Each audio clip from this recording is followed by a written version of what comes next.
Heyo, friendaroos! Welcome back to Find Your Weird with me, Patrick Galactic. I am happy to be here with you tonight. Happy to be here with you tonight. I was telling my cousin Alex FV in the chat, things have been a little stressy lately. And that is true. They have been. Money, work, that kind of thing. But stress, these are temporary stresses. I am happy to be healthy. Happy to be sitting in this chair. Happy to be wearing this hat, kind of lopsided. Happy to be chewing Nicorette. Happy, in the long scope of things, relatively happy. How are you all? How are you doing? Because like I said, there is a ball on my head. That is true. A little puffy ball. Blick, blick. That is true. But yeah, in the long run, things are going well. In the short term, things are a little bit, but they'll get all right. They'll be all right. So what's new, friendaroos? What's new? I think you know the deal with Find Your Weird. I'm here to hang out. I always have stuff for us to watch, and talk about. But we can go anywhere. We can do anything we want. We're fucking weirdos. We can look stuff up together. We can let, you guys can make this show whatever you want it to be. And I'm just your happy idiot, just pressing return or opening a window and looking at stuff. If you have a topic, anything you want to know more about, but you're a little too lazy to look up yourself, if you want me to do it, just add me in the chat. Give me something to look into, baby. That's not going to get us suspended. Alex F and V, you're probably feeling pretty stoked about this Taylor Swift show you're going to go see. It is amazing to me. I can't profess to be a Taylor Swift fan myself, okay? But Taylor Swift, her fan base is like people of all ages across every demographic. It is absolutely insane how catastrophically popular she is. You just don't see it very often anymore. Somebody who crosses all of that stuff. Taylor Swift is just ridiculously popular. And I haven't listened to anything Taylor Swift's done in half a decade at least. But man, Alex Evan says she had 20,000 people outside of her 70,000 person venue last weekend. How? That is ridiculous. That's like the shit they were doing in the 70s when Fleetwood Mac was playing to like 100,000 people. That's insane. That is ridiculous. Blah. I mean, that just breaks my brain to even think about.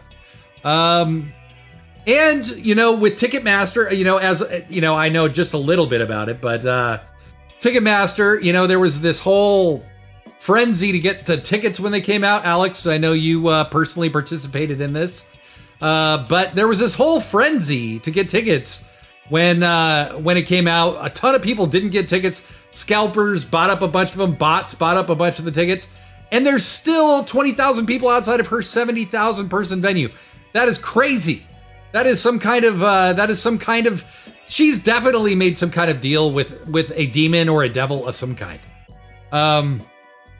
And she's dating Maddie from the 1975 now, according to Alex. My worlds have collided in the biggest way. That is true. That is true, cousin. It is a sign. I'm not sure what of, but it is a sign. I got a quote for us to start off with here tonight. Sometimes we have to take a couple of steps back in order to move forward again in the right direction. I don't know what the Red Fairy Project is, but I do like this quote because I have found that it is true. Sometimes we have to take a couple steps back in order to move forward again. Why did I pick that quote? Well, because I'm trying to learn a big lesson in life. Alex says, I am a red fairy. Very nice, cousin. This is going to be the last regularly scheduled Find Your Weird session I'm going to be doing until September. The show will be back on Tuesday nights at whatever time in September, but I've just got so many things kind of hanging over me, over my life right now, to try and make time to do this. And it bums me out because I really enjoy this time. This is something I kind of do for myself as much as I do for anyone. And unfortunately, I have to get a job. I have to like kind of take care of business, if you know what I mean. So it will be a week-to-week thing. I will announce. You'll probably just get a notification if I'm live, and if you're able to show up, you can be here. But unfortunately, got to take care of some business. So no big deal. I love doing this show, but I want to do it right. But yeah, I got to find work. I'm moving this summer, and I have a lot of stuff that really needs my attention. And I don't want to do anything if I can't do it well. And, just slamming this together instead of putting some real love into it, instead of putting some real heart into it, is just not the way to go. Which leads me to my next thing. Weird at Night is going to be going on a break sometime soon as well until September, but not immediately. Not immediately. We made 2 episodes a week for 2 years and 1 episode a week for a year. In life, it's just caught up to me. It's not about burnout at all, really, so much as it's about needing to make the rest of my life work. I greatly appreciate the support people have shown me in this creative adventure the last 3 years, and I know the best days of the show are still in front of us. I really honestly believe that. I'm not sure if I'll be off starting in June or July, but we will be returning in September. I will keep you posted. I will absolutely keep you posted. But when we do come back, I want to double down on the community. This is a community project. At least it has been at times past. And I want to get back to that. I really do. We've had people doing regular segments on the show in the past. We've had people make something to be shown here. And I just want to remind you that you are very welcome to contribute whenever you feel moved to do so. Go to I'm not going to say the link. Go to our submissions page, which I'm dropping in the chat. If you're watching on replay, it's right there. Or hit me up on Discord and let's have a discussion. Whenever we do go dark, I will be spending some of that time conceptualizing and revising what we do here, and I'd love for you to be a part of it.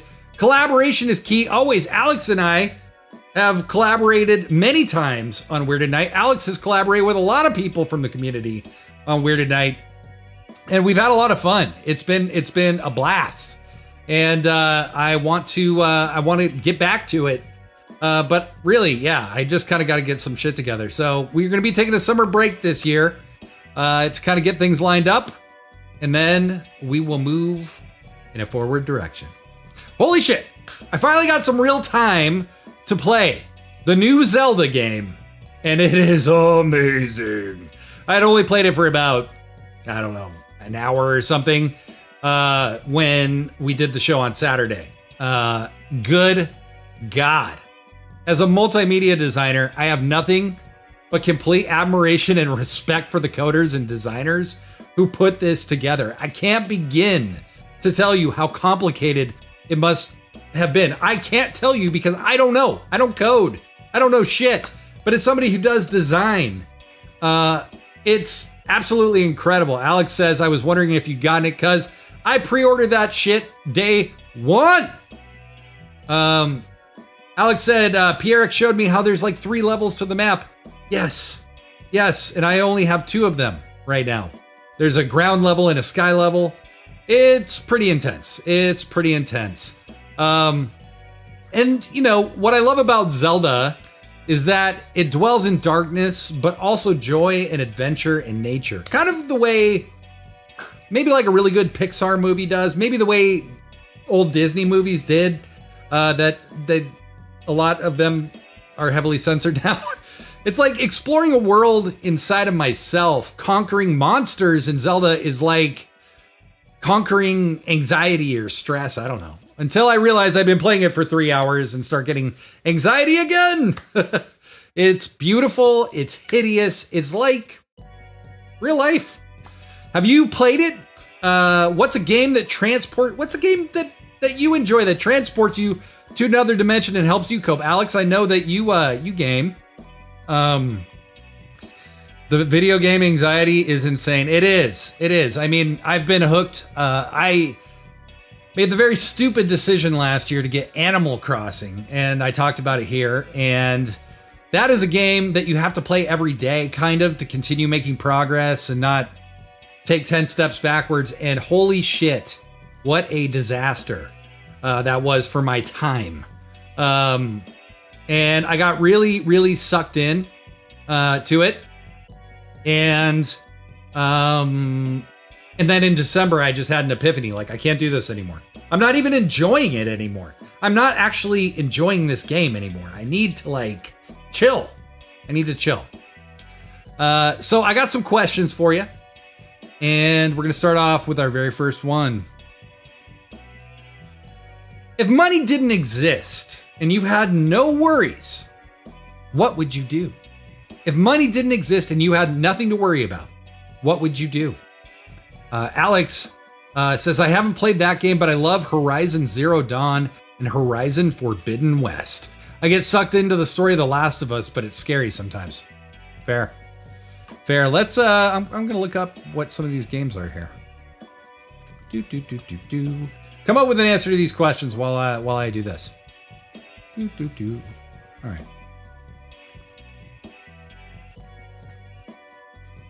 Don't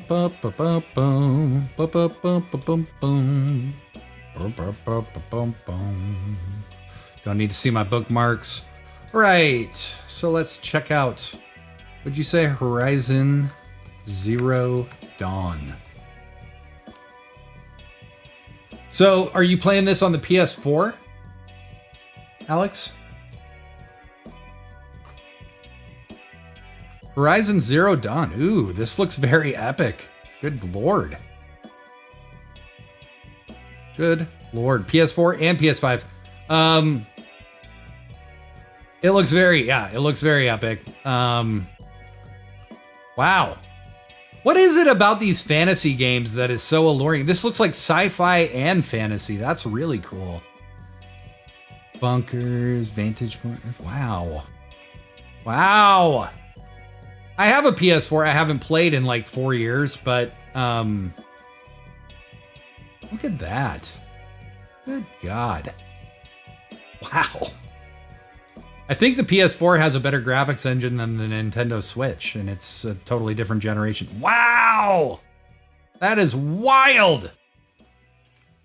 So Alex is saying it takes place way in the future after humans accidentally wiped out the world with machines, and the machines are still alive. So it's kind of like almost like a Westworld type situation. This picture in particular kind of reminds me of Westworld. Wow. And then Horizon Forbidden West. Okay. Horizon Forbidden West.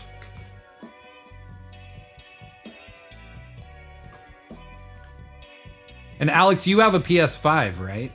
You got a PS5? We're gonna watch the story trailer here. Let's see how long it takes me to burn out this window.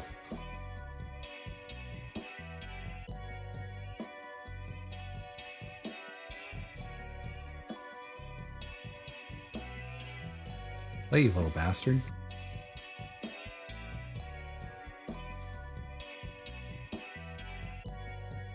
Wow. Holy shit, look at those graphics. So this is on a PS5. Wow. This shit is unbelievable.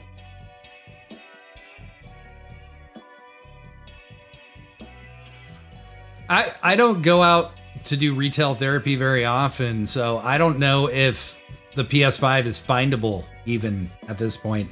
I've had every PlayStation except the PS5, and I think I've made a deal with myself that that's where I get off the ride. Because it's expensive, but it's also impossible to find because there was a huge electronics shortage. Wow! Holy shit.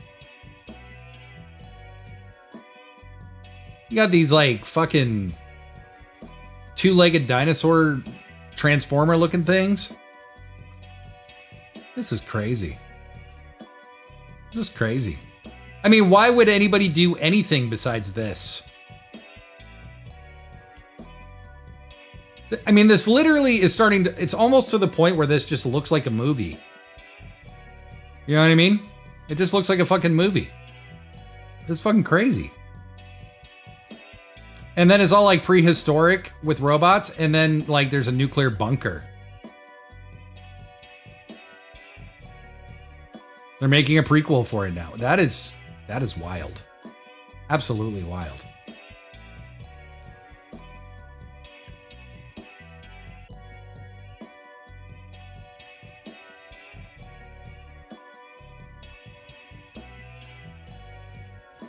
Holy shit. Wow. That is awesome. That is awesome. Oop, turn myself off. That is very cool, cuz. Definitely worth checking out. So I asked, what would you do if you had no worries and money didn't exist?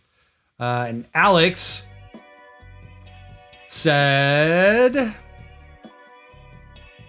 It's really just me and Alex chatting, so it's a lot of Alex chat to go through here. I would not work. I would probably travel all over. Yeah. It's kind of a hilarious question to me, honestly, because I would probably still just do this and just wouldn't care that I don't make any money doing it. I would make a lot more art in a lot of different mediums. I've wanted to do writing projects. I've wanted to have a podcast, but I've never had the time to do any of them well. Maybe I would write a book. Maybe I'd do some acting. Maybe I would definitely be more involved in the arts than I am able to be right now. I'd spend more time with Better Kitty Meow's kiddo because it's just a lot of fun. And I would also spend more time outside, I think. I would spend more time outside. But this world does revolve around money. It does revolve around having enough. And sometimes enough, or sometimes too much, is never enough. I'm just repeating catchphrases from movies. I don't know. So let's see. So Alex said on that game that a DLC just came out. I've only played about an hour. Fuck work. Yeah. No, I mean, it's amazing to think how much of our lives is really kind of controlled by capital. And obviously that's not going to change anytime soon. But it is really too bad. It is really too bad because I think a lot of people, you know, we have this precious thing called existence and we spend it trying to make the capitalism churn. It's not like life is supposed to be easy and free and just fun all the time. But goddamn, man, it's sacred time. This time is sacred. Well, our friend Thaveron, on that depressing note, our friend Thaveron is about to release a brand new EP very soon on May 24th. And I'm going to show a video of Thaveron's that just came out. It's called Good, and it is very good. Father, please don't. He's a good man. Not like the rest. I'll make him stay to prove you wrong. Cling to his arm.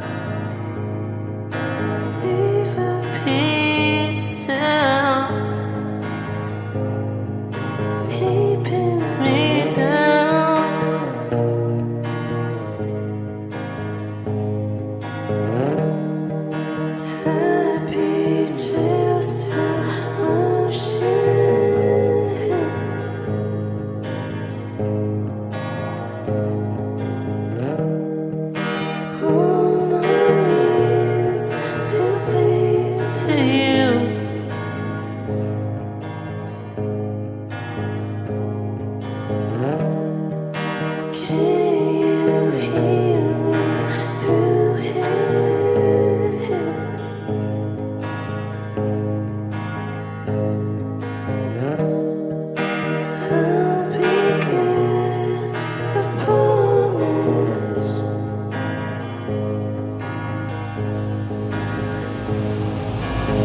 want to start a cult? I've started over 12 cults. And let me tell you, the first 3 you do are going to end in mass suicide before you want them to. So when you follow my guidelines to setting up a cult, you will get maximum financial benefit from your people. You will get all of their money, and they will choose to leave you acting like crazy people because you give a lot of this is also giving them psychedelics, so they say crazy stuff that no one will possibly believe, but they believe it themselves. You're basically like the good guy, like Britney Spears' dad. You're taking care of everything because they don't need their money, you need their money. If you get my 20 to 57 step program, I'm still not done with it, you too can run a cult successfully, like I have multiple times.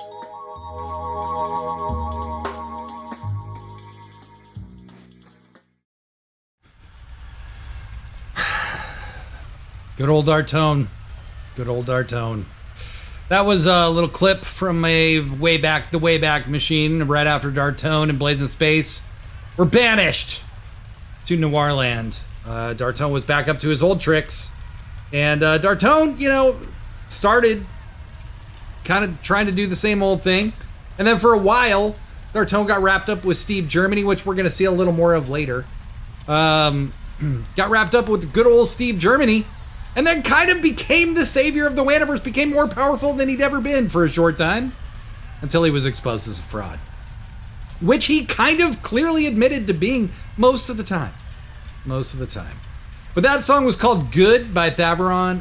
Love that tune. I am so impressed at what Thaveron does with such a simple setup. There's barely any instruments going on in that song. There's some really cool harmonies, but aside from that, not a ton. And yet it feels so moving, so visceral, so real. And the beautiful visuals. Thaveron really is kind of a master of using simplicity to actually enhance his point. And I gotta say, you just gotta give it up for Thaveron. Amazing stuff. Very excited for Thaveron's new EP that's dropping. I dropped a link in the chat. This is just me and Alex hanging out tonight. And you know what? I'm good with it. I love it. I'm having a great time. Alex, are you having a good time? But yeah, don't let Dartone start a cult. Don't let Dartone start a cult. Don't join any cults that Dartone is affiliated with or has started. He was kind of at the tail end of an arc, which is always kind of an opportunity for him to start another thing. And that's not good. It's not good. Yes, Alex Evavi sums it up nicely. Dartone is never involved in good things. That is absolutely true. That is absolutely true. Let's get small. Yeah. Just swinging through the good times, swinging through the bad times. Better Kitty Meow has been kind of reviewing this book with me by Pema Chodron called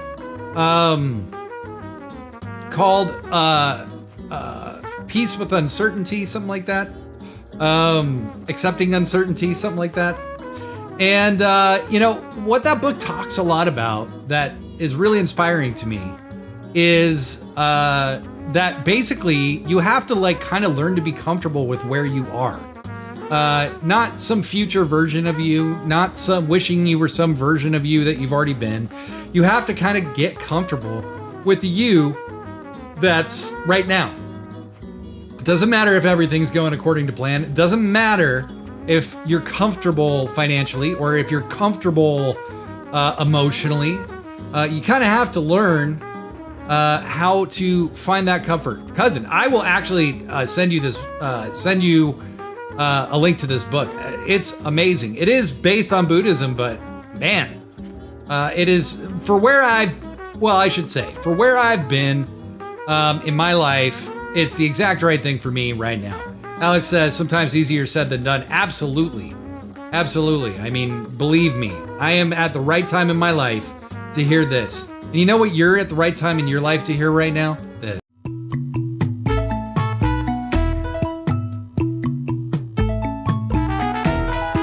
Hi, I'm Chef Ted. Actually, I'm not a real chef, but my friends call me Chef Ted whenever I do the things I'm about to show you on this tape. The envelope, please. We're going to make a little envelope out of your napkin. It's a nice way to send the message to your guests that they're special. Here's one you may want to use next time the preacher comes over. It's called the bishop's hat. This time, pay close attention to the flaps. Talk about adding a touch of class to any meal. Kind of gives new meaning to dressing up your table, doesn't it? Boots were made for walking, but this one's going to have your neighbors a-talking. Let's do something a little fun. We're going to make the baby. And there's the baby. This little fellow will really be the hit of your next baby shower. Well, friends, that's about it. Just remember, you have to know when to hold them and know when to fold them. Now, go out there and knock your guest's socks off.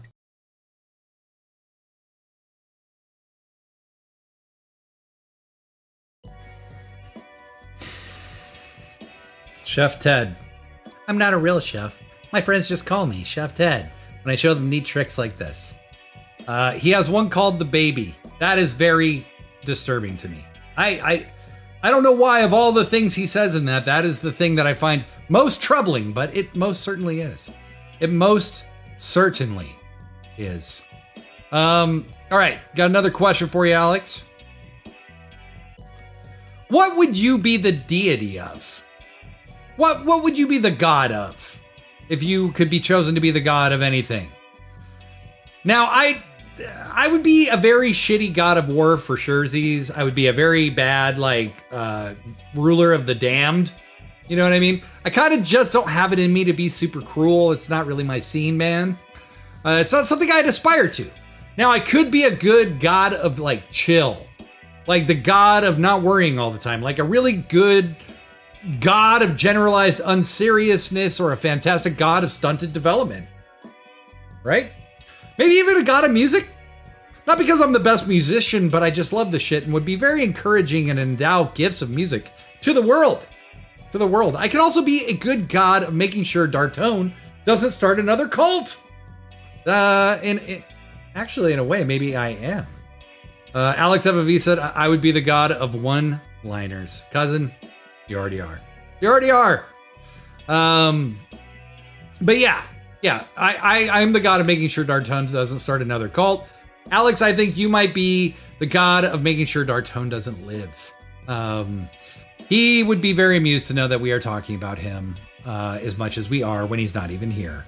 But that is the true effect of Dartone. So yeah, it's kind of Alex agrees, the god of not letting Dartone live. So kind of a weird, uncomfortable time in my life right now where I had some shit go down. My brother passed away. I had a seizure. And I've kind of been in this weird cocoon, where it's been just gestating, trying to live. And now I have to kind of re-enter the world, and it's just kind of blowing past me, and it's been a lot to try and catch up with. It really has. And so when I'm talking about this book, about kind of being comfortable where you are, knowing that maybe, you are trying to get somewhere else. The world doesn't stop for no bitches.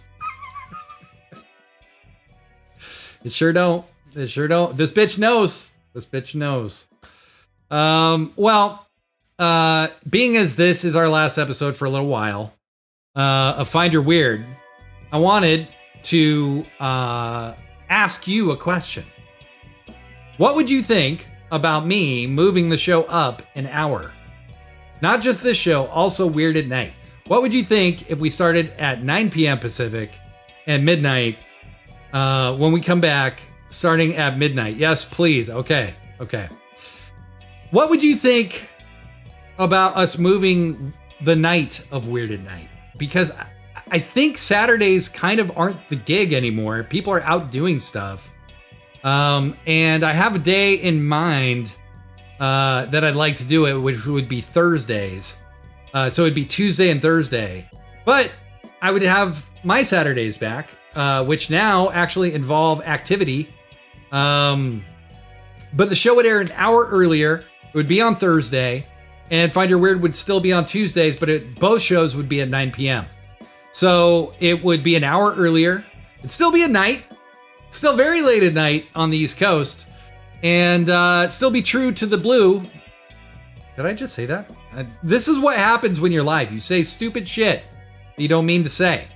But we would still be very, true to who we are and what we do. But yes, I'm envisioning a different setup because, one of the things is I've really enjoyed having the artists in the chat, and artists, even if they're not playing a show, they are often at a show. And a lot of them haven't been able to join us because of that reason. And we're not living in a pandemic life anymore. I mean, it's weird. COVID still exists, but the pandemic, even by the government standards, doesn't. And so people are out on Saturday nights. They're out doing stuff. And, I just got to kind of grow with the world. You know what I mean? So I've definitely felt a call of change coming my way. Alex Evan V just got COVID recently. I will say it's much better that you got it recently than like a few years ago. I had it last year, and I had one horrible day, and then for whatever reason, it didn't last very long for me, but Better Kitty Meow was sick for quite some time with it. I've had a lot of friends who've been sick for months afterwards. I've had a lot of people who just feel weird for a long time afterwards. Alex says she missed a week and a half of work. Holy shit. Holy shit. I am going to be active in the Discord. In fact, probably a lot more active than I am now. Because, maybe we can do some Discord voice chats and stuff while we're on break. I know I've said that in the past, but I really mean it. Like, I want to stay in touch. And I want your input because now is the time to try and take Weird at Night to a new height, to a new place, to meet the demands of this very different world that we live in than when we started. And like I said, I want to bring it back to being a community project. I love having that energy to feed off of. And speaking of which, we're talking about energy. The good folks over at Problem Magic Comedy, they haven't been super active lately, and I'm not sure why that is, but they made a lot of great stuff. And this was something that they made about 5 months ago that I thought was excellent. Do you have your glasses? Having a hard time finding your glasses because you can't see? It's almost like you need another pair of glasses just to find your glasses. Introducing Glasses, the only glasses specifically designed to help you find your glasses. All you have to do is send us your prescription, and then we'll send you your very own pair of glasses. Here, give it a try.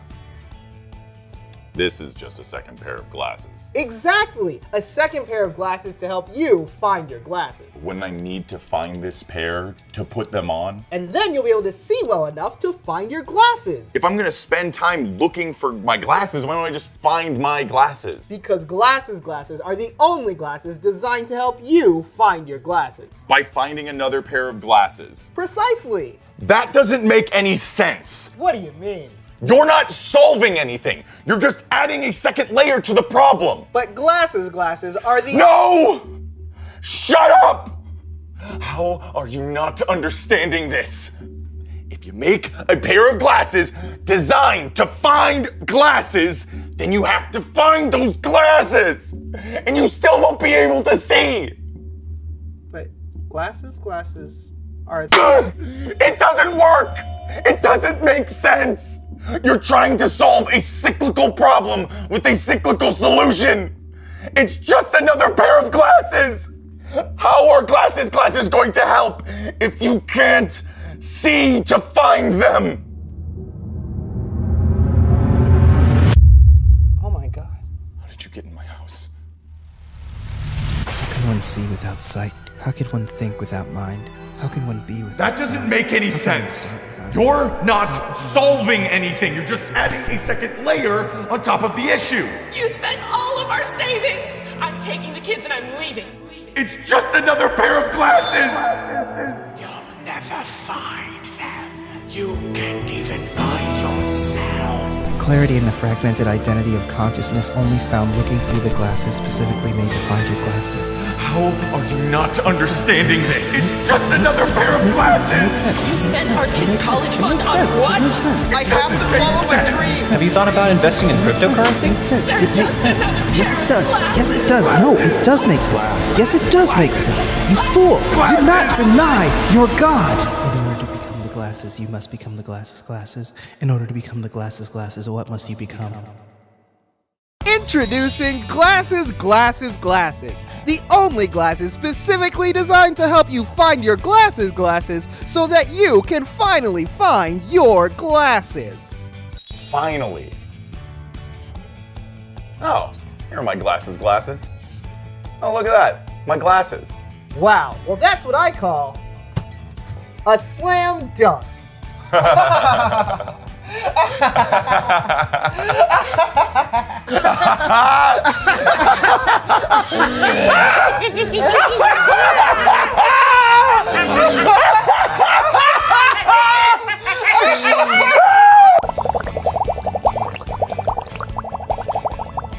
Call within the next 10 minutes to receive this special offer of glasses, and a mysterious box that has a red button that you can press to receive $1 million, but someone random in the world will die. What will you do? Will you press it? What are the moral ramifications of pressing the button? Does pressing the button make you a murderer? Was it someone who was about to die anyway? Did the person deserve to die? Do any of us deserve to die? Call now.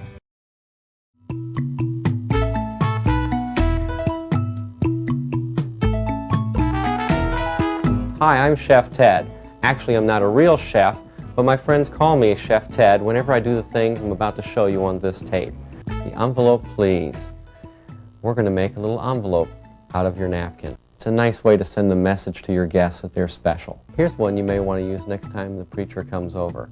It's called the bishop's hat. This time, pay close attention to the flaps. Talk about adding a touch of class to any meal. Kind of gives new meaning to dressing up your table, doesn't it? Boots were made for walking, but this one's going to have your neighbors a-talking. Let's do something a little fun. We're going to make the baby. And there's the baby. This little fella will really be the hit of your next baby shower. Well, friends, that's about it. Just remember, you have to know when to hold them and know when to fold them. Now, go out there and knock your guest's socks off. Well, excellent stuff from Problem Magic Comedy and terrifying stuff from the murderer, Chef Ted. But yes, glasses. I have a pair. I have 3 pair, and I never lose at least one of them. And when I do, I simply cry out until somebody finds them for me. But yes, Problem Magic Comedy. Give it up for Problem Magic Comedy. Incredible stuff. Incredible stuff. Alex FMV says, you paid all that money. I know. Alex, I got another question for you. If you could rid yourself of one thing, what would it be? This is kind of a tough one by design. For instance, on one hand, I would definitely want to rid myself. Alex already answers Dartone. That is fair. I would definitely want to rid myself of being so sensitive to what other people think. People have often made the mistake of thinking I am super confident or a super chill person, which is not true. I'm actually pretty uptight and have a hard time not getting hung up on other people's feelings. Got a lot better about it, but it's still pretty hard. The thing I would probably most want to rid myself of is imposter syndrome. I know it gets thrown around a lot these days. It feels like sometimes society becomes aware of a new phrase or word and then promptly starts misusing it or using it in many confusing ways. But it is a major affliction for me. The idea that people see through me, that I'm not who I think I am, that I'm not as good at what I do, whatever that thing is, as I want to be. Self-doubt, imposter syndrome, the belief that I'm inherently not worthy is something that has been a profound battle in my life. Alex says, I very much do want to rid myself of the mean self-talk I do. I hear you, cuz. I really do. It's not easy. It's not easy when you have such high standards for yourself to stop being so hard on yourself. I mean, that is just inherently true. Like, for instance, this past Saturday, the stream was a fucking nightmare. Okay, the audio was coming through, but the visuals were fucked. And the whole time on Sunday, so like in the moment, I'm like, just get through the show, just do it, just do what you're gonna do, right? Do the show you're gonna do. And then on Sunday, I like woke up with this like pissed off, emotional hangover kind of thing. And it wasn't even my fault. The weather got really hot. My computer couldn't run. I set up my AC. I had it running all day just so this show would run efficiently. But I didn't know it was going to be that hot. Yes, and Alex says it was no big deal. It's okay. Yeah, I know. And yet, the mean self-talk. It really sucks. You're like, what am I doing this for? God damn it. So, we're barreling into the last quarter of Find Your Weird. And I wanted to show, speaking of Dartone, a clip from 2 years ago almost. It was the introduction of a mysterious character, and his name was McGruff. And what McGruff had was a mission for Steve Germany and Dartone.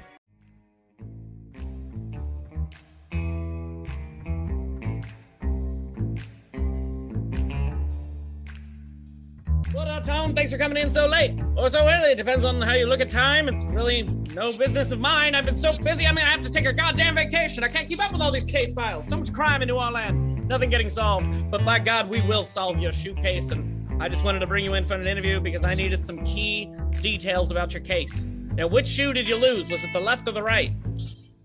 It was the left shoe. We can talk about your dyslexia later. It was clearly your right shoe. You're sitting right in front of me, goddammit. Look, you'll not do a lie detector test. We don't need to do that. Goddamn assistant's trying to bug me while I'm in the middle of the case. Now, your shoe, you're saying does it look just like this shoe you actually have on your left foot right here? Yes, they came like a pair, like most shoes. So it's a pair of shoes. Oh, that's very interesting. This is good to know. Now, I'm going to want an EKG and a DNA test. Are you okay? You're going to submit to all of that?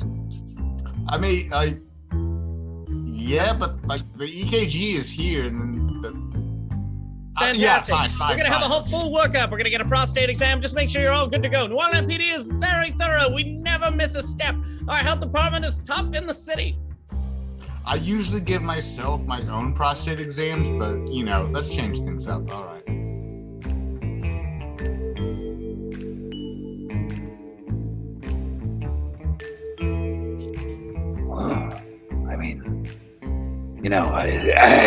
I'm definitely the one true detective in New Orleans, but don't have all this equipment. Look at that. What's that? That's a telephone. A telephone. Wow. They have a bunch of them. What's a DNA test? DNA lab. DNA. Huh. Never heard of it. Should probably learn though. There's all kinds of. There's a lot of people here. A lot of smelly people. I like it. Good God, is that idiot Steve Germany getting near my DNA test machine? Get away from there. You're going to contaminate the whole thing. Everyone in New Orleans, suddenly going to pop up as Steve Germany. Every single missing person says Steve Germany. Every single suspect for every murder, Steve Germany. And you know what I know you're already guilty of? Being a silly little boy trying to get into law enforcement's business. That's why I asked you to come down here with your friend Dartone. I had to give you a talking to, Steve Germany. Law enforcement is a one-way street. We arrest and beat criminals, and then we flip and twist the law to ensure that they go to prison so that we can capitalize on a smaller amount of a consumer base, which we can control. It's very simple, and we do not need vigilantes mucking up the system. Isn't that right, Dartone? Thank you for agreeing. Now, Steve, stay out of New Orleans. Stay out of law enforcement. You can't handle it, kid. You're barely a detective at all. You used to be called Steve Germany Shoe. Just Shoe, not Shoe Detective. Take that right out of the title because it doesn't belong. It only belongs in one place in this town, and that's on McGruff's badge right here. I'm the whole department. And goddammit, Dartone, just like I said, we are going to find your shoe right after I take a 3-week vacation to think the whole thing over. Now, I want you two out of this station unless you've got something to say, little boy Steve Germany Shoe. You listen here. You listen to me, little puppy dog detective.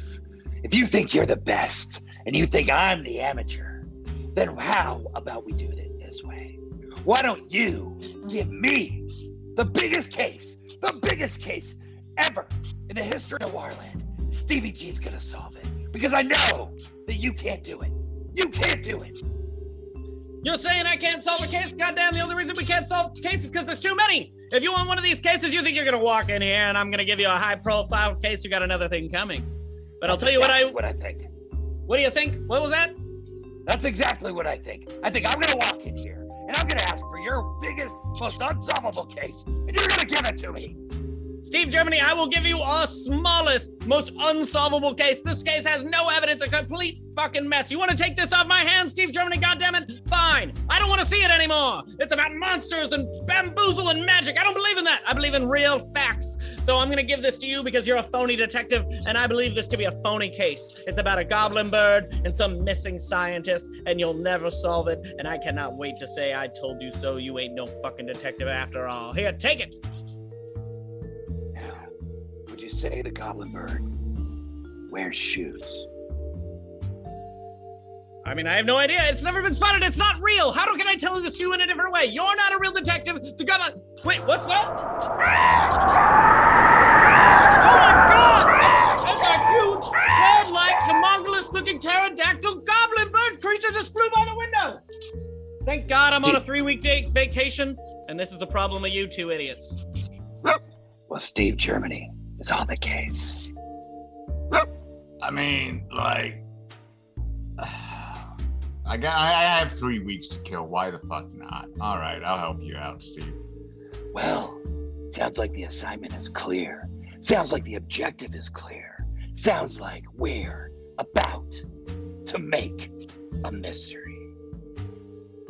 I mean, detectives are supposed to, like, solve mysteries. Are you like a double negative detective where, you know, you just cause mysteries, like you cause problems? Is that like your thing, like a math detective? You know what? Your attitude really needs some work, D'Artone. And if you're gonna solve this with me, as long as you have a single shoe to your name, you are my bitch.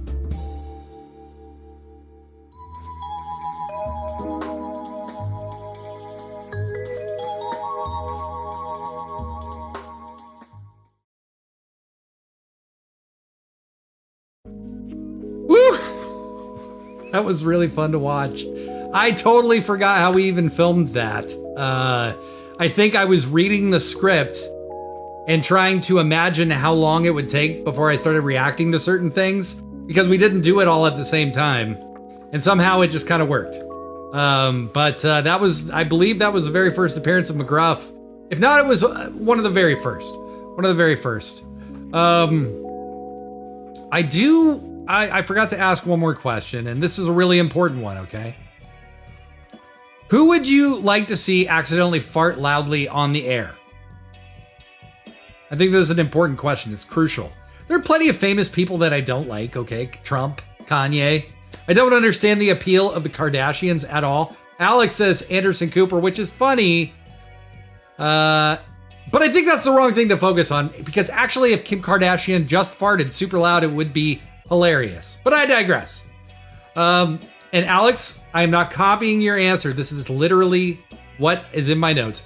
I think if Jake Trapper or Anderson Cooper farted so loud you could hear it during a telecast, it would be absolutely hilarious. Regardless of what I think of their work, the intensity with which they do that work would make a fart stunning and hysterical all at once.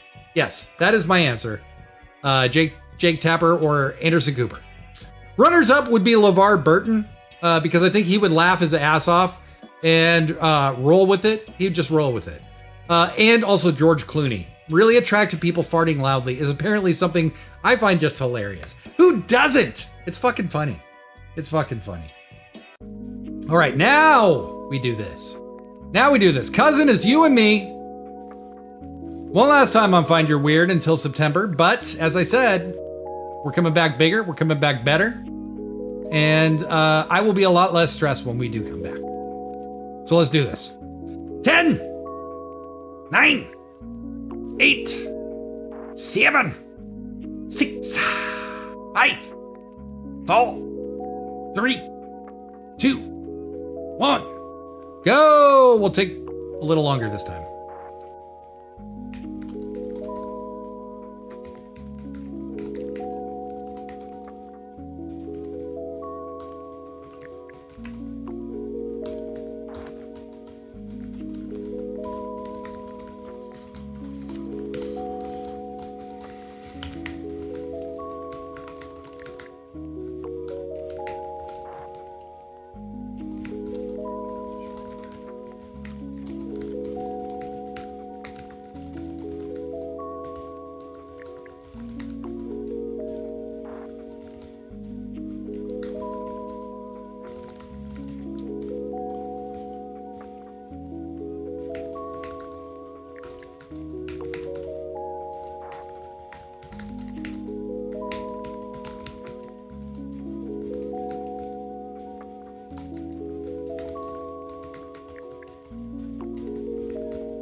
All right, go ahead and hit enter or return on your keyboard.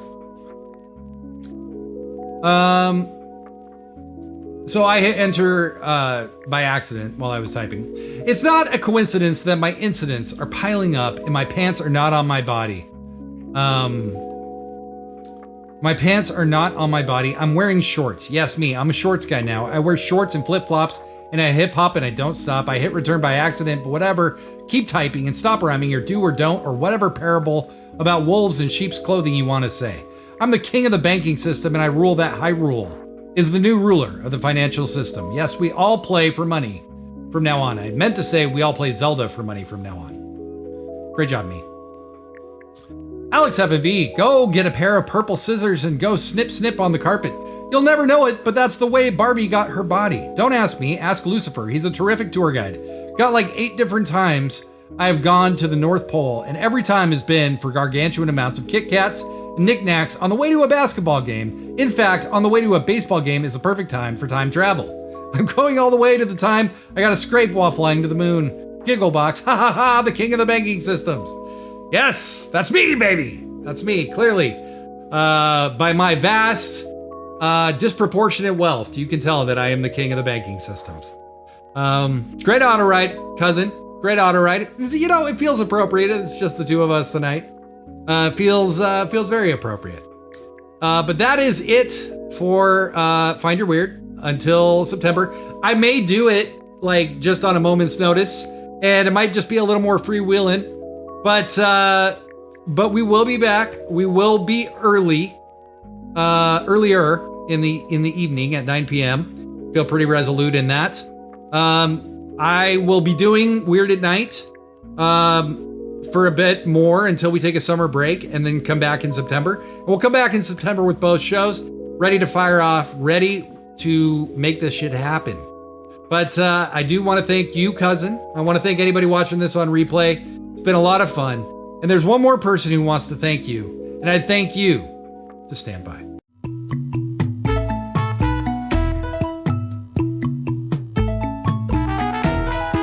Hi, I'm Chef Ted. Actually, I'm not a real chef, but my friends call me Chef Ted whenever I do the things I'm about to show you on this tape. The envelope, please. We're going to make a little envelope out of your napkin. It's a nice way to send a message to your guests that they're special. Here's one you may want to use next time the preacher comes over. It's called the bishop's hat. This time, pay close attention to the flaps. Talk about adding a touch of class to any meal. Kind of gives new meaning to dressing up your table, doesn't it? Boots were made for walking, but this one's going to have your neighbors a-talking. Let's do something a little fun. We're going to make the baby. And there's the baby. This little fella will really be the hit of your next baby shower. Well, friends, that's about it. Just remember, you have to know when to hold them and know when to fold them. Now, go out there and knock your guest socks off.